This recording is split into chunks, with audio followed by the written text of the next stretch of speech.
buenas, muy buenas. Qué bien, estamos aquí. Esto es Makini para Colorvisión, pero también para TV Quisqueya en los Estados Unidos. A uno le puede ocurrir con este tipo de entrevistados. Uno invita a un señor que no sabe por dónde se va a ir, porque lógicamente es un importante dirigente político del partido gubernamental, que le fue muy bien en las primarias de su organización.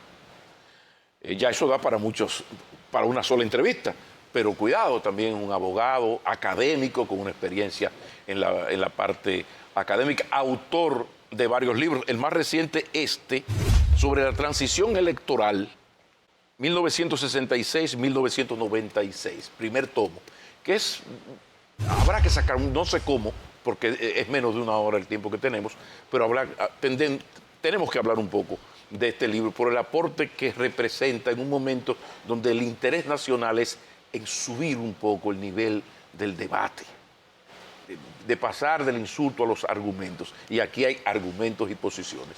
Entonces, este es un problema que tengo, porque cuidado, el señor también resulta que es un gran analista de los temas internacionales. En más de una ocasión lo hemos entrevistado aquí.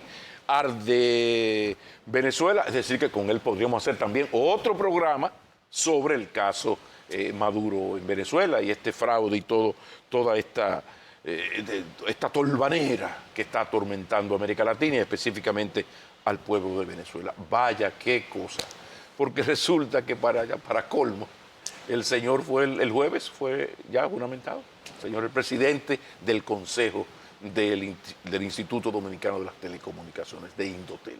¿De quién yo estoy hablando? Ya ustedes lo saben, se llama Guido Gómez Mazara. Mi respeto, Guido, y gracias. Felicidades. Gran desafío. Un placer, de verdad, volver aquí. Comencemos por el dirigente político, el momento político. ¿Cómo tú ves el momento político actual? Méteme ahí mismo las propuestas de reforma del presidente. ¿Cómo ves el momento político? Con mucho gusto, gracias por la oportunidad. Yo siento, Pablo, que en la actual coyuntura el país tiene el desafío de construir el modelo de sociedad que queremos, sobre todas las cosas, hacer la transición con la que tenemos. La estructura institucional del país expresa un nivel de rezago. Y frente a eso, aunque el concepto de reforma puede generar algunos miedos por el uso reiterado del concepto, yo pienso que lo importante es, al margen de mayorías congresionales, generar la sensación del país de que estamos en el siglo XXI. ¿Por qué? Porque en la tradición política dominicana, lo que han hecho los presidentes o los líderes políticos es administrar los procesos en función de sus intereses. Y ahora no va a pasar así. El presidente de la República ha hecho un planteamiento y ha generado un cuerpo de reformas que comienzan por el tema de la reforma constitucional. Abierto el debate, los temas esenciales en ese sentido han sido independencia del Ministerio Público, candado, que es un concepto muy reiterado, pero fundamentalmente un componente nuevo que yo no lo sumo a la argumentación, aunque existe, y es el hecho de que en la medida que se reduce el número de diputados, se le reduce 53 por un lado, y se pretende unificar las elecciones, hay un esfuerzo de combinar un modelo eficiente con el costo de una democracia como la nuestra, que desde mi humilde punto de vista es cara e ineficiente. Frente a eso, los elementos iniciales.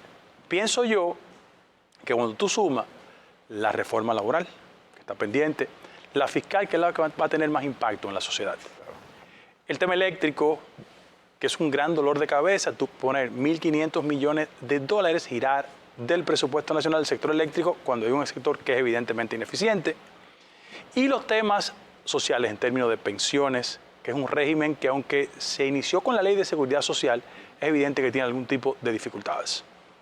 Creo que eso va a empujar al país a una gran discusión, y en el caso específico de mi partido, la garantía es que no vamos a usar la mayoría para atropellar a nadie, que por el contrario, hay que hacer un ejercicio responsable para que muchos actores políticos, sociales, económicos participen. Ese es el modelo democrático que todos queremos. ¿Tú crees que el presidente Abinader va a lograr frenar el monstruo de la herencia que uno cita con aquello de, oh, PRD abandona ya ese cuerpo. Uno ve ahora, el presidente esta semana se reunió con los legisladores, aplausos, están todos de acuerdo, pero hasta que ese proceso no termine, uno no está tranquilo. ¿Tú confías en que esta vez esa herencia PRDista se va a quedar fuera?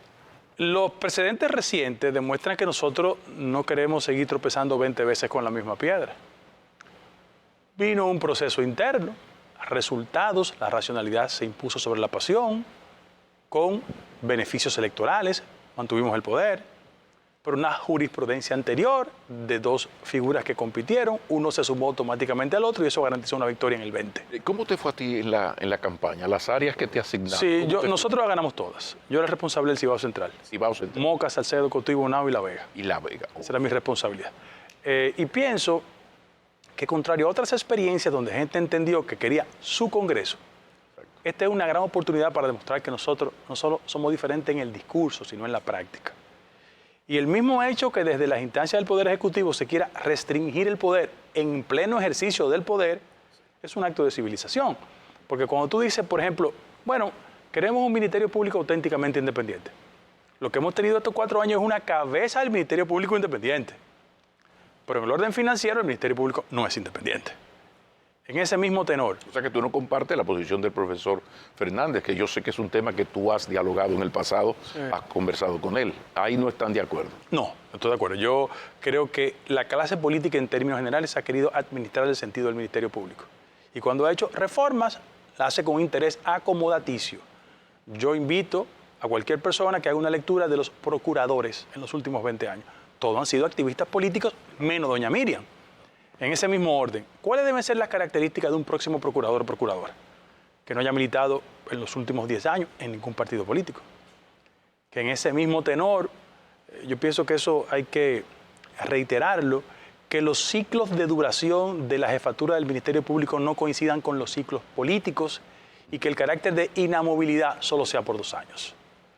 Son elementos novedosos que resultan mucho más efectivos e inteligentes cuando el presidente de la República ha dicho, miren, yo no quiero generar la sensación que desde el mismo poder impongo a un jefe de Ministerio Público. Hay otro sector que debe compartir esa iniciativa. En este caso, Consejo Nacional de la Magistratura. Por cierto, Jenny, Berenice o Subero Isa, ¿qué te parece? Es una facultad que tiene el presidente de la República, de verdad. Y creo que... ¿Te parece bien, por ejemplo, Subero Isa, que tiene la experiencia de la Suprema, o la experiencia que ya tiene Jenny Berenice? En el caso específico, yo soy recusable frente a los dos. Yo tengo un afecto cuasi familiar con doña Miriam. Una relación por mi madre hace 500 años. 502. Sí. El profesor Subero Isa no solo fue mi maestro, sino que fue la persona que me hizo la carta de recomendación junto al doctor Peña Gómez para yo irme a estudiar fuera. Y yo tengo una relación de admiración con Jenny, no solo por su entereza como servidora pública, sino es una persona que construye su sentido de responsabilidad sin importar las consecuencias. Eso es bueno. Técnicamente, doña Miriam va a durar un periodo. Ella ha dicho de múltiples maneras que ya su ciclo terminó. Sin embargo, el presidente de la República le pidió un momentito. Sí, pues esto debe tardar menos de 2 meses. Correcto, correcto. Y frente a eso se tomarán decisiones. Pero repito, es una facultad del presidente de la República. Pero cuando tú citas ambos exponentes del sector justicia, tienen un común denominador, es persona independiente. Y eso es bueno para darle continuidad a lo que ha representado doña Miriam. Bueno, uno se entretiene con la política del día a día y se olvida de algo importante. Ya en el PRM hay aspiraciones presidenciales, pero quizás la más combativa, porque participó en unas primarias y le fue sorprendentemente bien ante el adversario que tenía, está el caso de Guido Gómez Mazara. El proyecto político presidencial de Guido Gómez Mazara, ¿en qué se va a concentrar en este momento? Mira, el presidente nos convocó a todos. Hablo de David, Carolina, Wellington, Yayo, Tony y nosotros. Debo admitir... ¿Asistieron todos? Sí. José Ignacio estaba en la condición de presidente del partido. Okay. Hicimos una reflexión. ¿Qué yo quiero reiterar en tu programa? Mi mamá me hizo un favor hace muchos años que me regaló el texto de Baltasar Gracián, que se llama El arte de la prudencia. Yo creo que en la actual coyuntura es un acto de inmadurez que una sociedad que está empujando reformas y un gobierno que le va a exigir a la sociedad un sinnúmero de cosas, colocar la música de la aspiración. Cualquiera de nosotros, para ser exitoso, necesita que el carro de la gestión actual sea lo suficientemente efectiva y eficiente para ahí garantizar la continuidad del partido. Y yo reitero que en estos 2 primeros años mi única actitud es generar niveles de eficiencia en la gestión, contribuir con la coherencia del partido y sobre todas las cosas devolverle a la gente el espíritu de que la condición de funcionario público es un ejercicio de servicio público, que hay que ser receptivo, tolerante, que las críticas son importantes porque constituyen un contrapeso. Y al final de la jornada yo siempre he dicho que la candidatura presidencial no se construye en un microondas. Es el resultado de un proceso. Y tenemos que exhibirle a la sociedad que ese fantasma del viejo partido que dejamos no podemos tropezar de nuevo, que tenemos que ser respetuosos, plantear ideas, coexistir y que el éxito de ser unidos en la diversidad nos va a garantizar futuras victorias. Por eso el producto político tiene tan escasa calidad, porque apela más al bolsillo que a las ideas. La experiencia acumulada en estos 20 años, tú saliste del poder en el 2004, era consultor jurídico, un poderoso consultor, porque hay consultores y consultores, un poderoso consultor jurídico del Poder Ejecutivo. Pasaron 20 años, las experiencias, tanto de aquellos 4 años como de los próximos 16. ¿Se siente Guido ya más maduro que entonces? ¿En qué tú sientes que has mejorado? No, mira, yo creo que la condición humana con el paso de los años va perfeccionando mecanismos. Tú no eres la misma persona que hace 20 años. Claro. Igual me pasa a mí. Lo que sí creo es que en estos 20 años de aprendizaje, sí yo he tenido como regla fundamental entender que el poder es pasajero y que quien actúa desde el poder con un nivel de arrogancia, sin entender que la grandeza de la condición humana es seguir siendo sencillo y humilde como siempre, pierde las perspectivas. Al final de la jornada, más que una experiencia de 20 años, hay que entender que los niveles de transformación que ha experimentado la sociedad dominicana requiere de políticos que sean mucho más receptivos, inteligentes, y quiero decirlo sin que nadie entienda que es una alusión indirecta. Que tenemos que devolverle a la política los valores de la política misma, que la formación, el compromiso, el sentido de responsabilidad, y aniquilar de una vez y para siempre uno de los grandes fatales rasgos de la política clientelar, de que la fuerza de los recursos sustituyeron las ideas. Al país hay que devolverle a los políticos que planteen ideas sobre los temas esenciales del país. ¿Y de qué manera se puede lograr eso en un electorado, porque ya esto supera a los partidos, un electorado sumamente clientelista, donde las ideas si no han perecido, han sufrido mucho? ¿De qué manera? Porque ahí te meto el tema de la capacitación de los miembros del PRM, que tanto el PRM como el PLD se han dejado comer los caramelitos del profesor Fernández, que tiene una fundación para capacitar a su gente. Por favor. Mira, creo que en la medida que la fuerza de lo clientelar se fue imponiendo, los aspectos formativos de los partidos políticos se disminuyeron. Por eso el producto político tiene tan escasa calidad, porque apela más al bolsillo que a las ideas.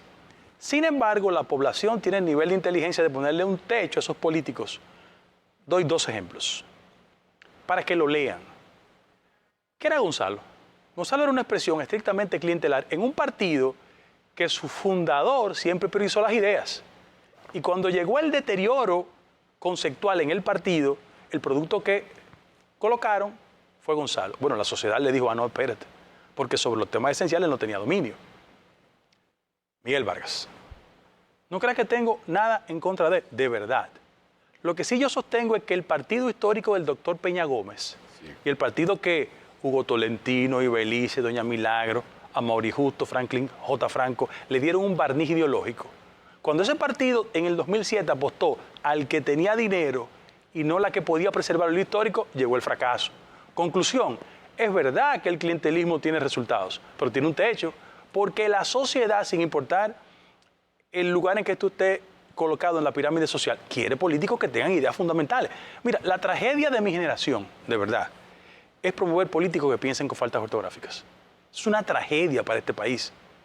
Y yo creo que hay que hacer una contribución desde el PRM, no para intelectualizar la política, no, sino para tener a la gente que tenga la instrucción fundamental. Pues, ¿cuáles son los temas inmediatos? Reforma del Estado.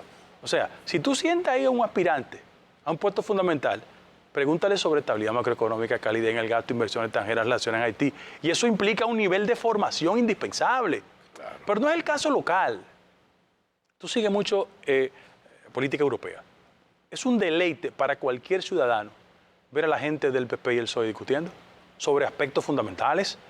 O sea, y mira que se ha deteriorado un poco en los últimos 10 años, pero todavía se nota el método para devolver. Tú puedes tener cualquier discrepancia con Pedro Sánchez, cualquiera, pero tiene dominio temático. Total.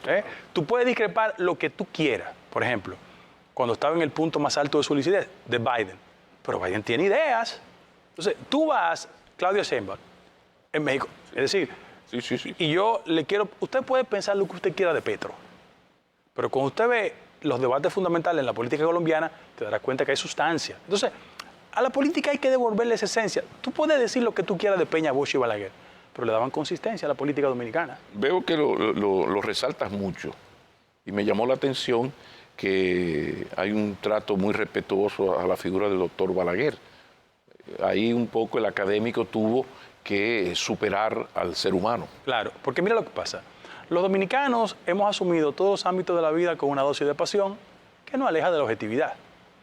Yo no tengo razón por qué ser balaguerista, pero el doctor Balaguer es la figura que le dio mayor consistencia al pensamiento conservador post-ajusticiamiento de Trujillo. Hay un acontecimiento que la gente olvida.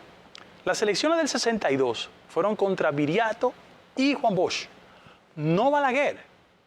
Pasaron una ley de destruyización, pero cuando las elecciones se celebran en el 66, independientemente de la tesis del doctor Bernardo Vega sobre que si él ganó las elecciones del 66, ese sector social volvió bajo el control de Balaguer. Y cuando tú ves que en esos 30 años entre el 66 y el 96, Peña, Bosch y Balaguer, con sus virtudes y sus defectos, encabezaron la vida política dominicana, ellos le daban consistencia. ¿No te parece una afrenta poner junto a Bosch y a Balaguer un señor que hizo esto que tú planteas, pero que su carrera política está asignada, no ni siquiera por sus 30 años al lado del tirano, sino por su comportamiento en los 12 años, porque el precio de aceptar que los norteamericanos lo impusieran en el 66 como presidente fue que él permitiera el aniquilamiento de la izquierda y de lo mejor del país de abril del 65? Mira, tú sabes que yo estudié mucho ese fenómeno y lo doy como dato. Entre el año 1966 hasta el año 1973, cuando llegó la primera crisis del Yom Kippur, que fue un conflicto internacional que disparó los precios internacionales del petróleo, el modelo económico dominicano generó un nivel de crecimiento de 12.5. Cuando llegan las elecciones del 78, es verdad que la gente votó en contra de Balaguer porque estaba hastiado, pero había una crisis, había un modelo de inflación, la economía descendió de 12.5 a 5.7. ¿Y cuál es el drama? La discusión eterna. ¿Qué prevalece? Un gobernante que estimuló el crecimiento con un costo de sangre altísimo. Evidentemente yo no voy a aplaudir lo primero. Claro. Yo vengo de una tradición familiar que cuestiona esa práctica. Pero no es un fenómeno local. ¿Qué ha pasado con la derecha en Chile?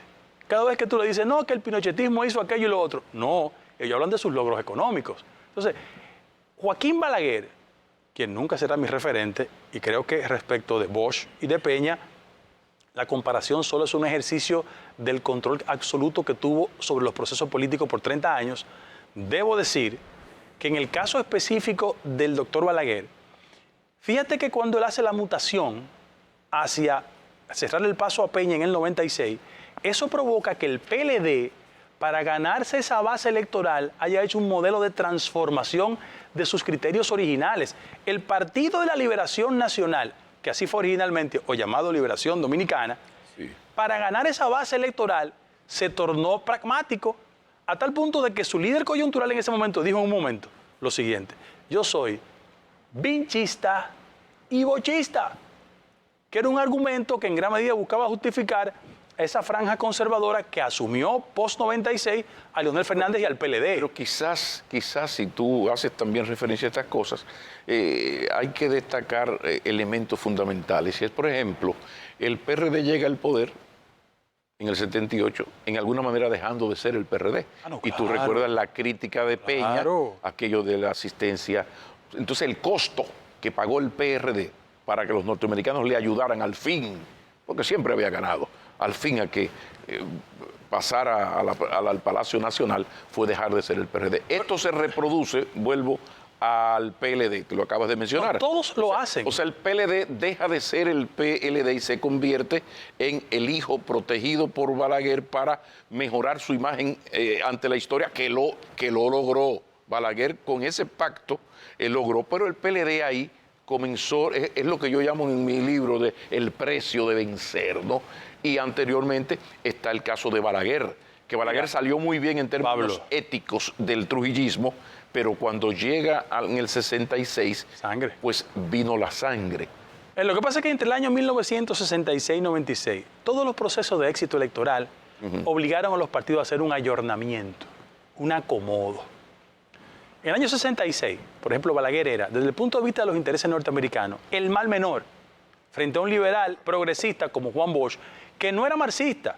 Todavía en esa época Juan Bosch había abrazado el concepto de revolución democrática, que era el fundamento ideológico del PRD de ese momento. Y era el centro de la Academia de Costa Rica. Claro. Entonces, en el año 78, cuando llega el PRD al poder, llega la franja conservadora, Humán, y le sustituye el doctor Jorge Blanco, que venía con una historia de defensa de las libertades políticas, pero era un hombre que frente a Peña estaba más a la derecha.